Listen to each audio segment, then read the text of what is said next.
are you wearing that? I'm not your bro. I'm a founding father. Okay. Are we doing like historical roleplay right now? What's going on? No, I've come to auction off my rare first edition copy of the U.S. Constitution to the highest bidder. Oh, yeah, I saw something about a Sotheby's auction earlier. Let's take a look. The first printing of the final text of the United States Constitution, done probably on the evening of the 16th of September, 1787. Presumably, this belonged to one of the delegates to the Continental Convention or to a member of the Continental Congress. That's who this very small edition was printed for. Of that small edition, only 11 copies survive.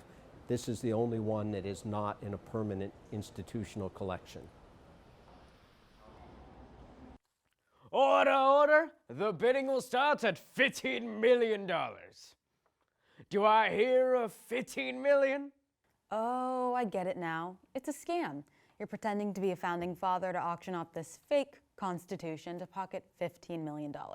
How dare you insinuate that? Okay, founding father, if you know so much about the Constitution, let's hear it. Challenge accepted. The year is 1787. The United States has won their independence from Britain at the end of the Revolutionary War in 1783, and we're in the process of forming their own government. A group of 55 delegates, aka older white men that had hair kind of like this, convened in Philadelphia for the Constitutional Convention. The goal of the convention was to decide how the United States would be governed and to revise the Articles of Confederation that were written in 1777 and served as somewhat of a temporary government after the Declaration of Independence from Britain. But I digress. Back to the convention of 1787. For 5 months, from May to September, these wig-clad visionaries such as James Madison, Alexander Hamilton, Benjamin Franklin, and the legend who chopped down the cherry tree, George Washington, grumbled over the details of the future government.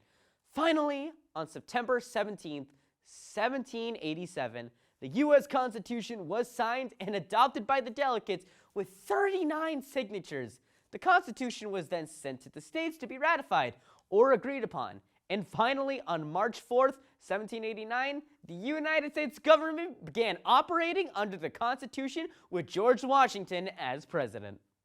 Wow, I can't believe it took over a year from the time they were done writing it to the time the Constitution was approved. Well, it's not like they had fax machines or email or cars. Ah, yes, that would make things difficult for sure. But what exactly did the Constitution say? Well, let's take a look. I have an original copy right here. The Constitution has an introduction and a preamble, which is like another introduction. Fancy, right? The core of the document is made up of 7 articles. I won't read it word for word for you today, but here are some of the highlights. The Constitution created a government that put the power in the people, also known as a democracy. It separated the government into 3 branches. The legislative branch, which makes the laws, the executive branch, aka the president and staff that execute the laws, and the judicial branch, which interprets the law. The Constitution also set up a system of checks and balances between the branches, divided the power between the states and federal government, created a system for electing officials, and outlined the process of ratifying and amending, or changing the Constitution, which is important because the Constitution so far has had 27 amendments. 27 changes? Sounds like they left a lot of important things out at the Constitutional Convention. I'm not going to argue with that. Some things probably should have been included in 1787, but some things have changed over the years, so it's a good thing amendments are allowed. Let's take a look at some now. The first 10 amendments to the Constitution, also known as the Bill of Rights, were written by James Madison and were ratified in 1791, soon after the Constitution took effect. The First Amendment, which was part of the Bill of Rights, was the right to freedom of religion, speech, press, assembly, and petition. This allows individuals to speak freely and is regarded as one of the most important amendments ever written. I'm not going to go through all 27 amendments, but some notable ones include the 13th Amendment, which abolished slavery in 1865. The 19th Amendment, which gave women the right to vote in 1920, although this was really just white women. And the 24th Amendment, which abolished poll taxes in 1964. Not having to pay to vote made it easier for all people to vote once the Voting Rights Act was passed in 1965, which outlawed racial discrimination in voting. Thank goodness for amendments is right. I do have a question for you though, man. You mean founding father? Yeah. Given the Constitution was written hundreds of years ago by a group of white men in wigs, do you think they anticipated it protecting the rights of all Americans, no matter their race or gender?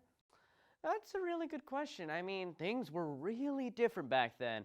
I would say the Constitution was created to be a living document, meaning it was created to be amended or changed with future generations.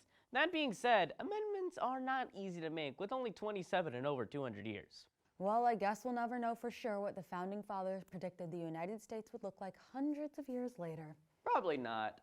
But you know, you could own this rare first edition Founding Fathers copy of the Constitution for $15 million. Do I hear $15 million?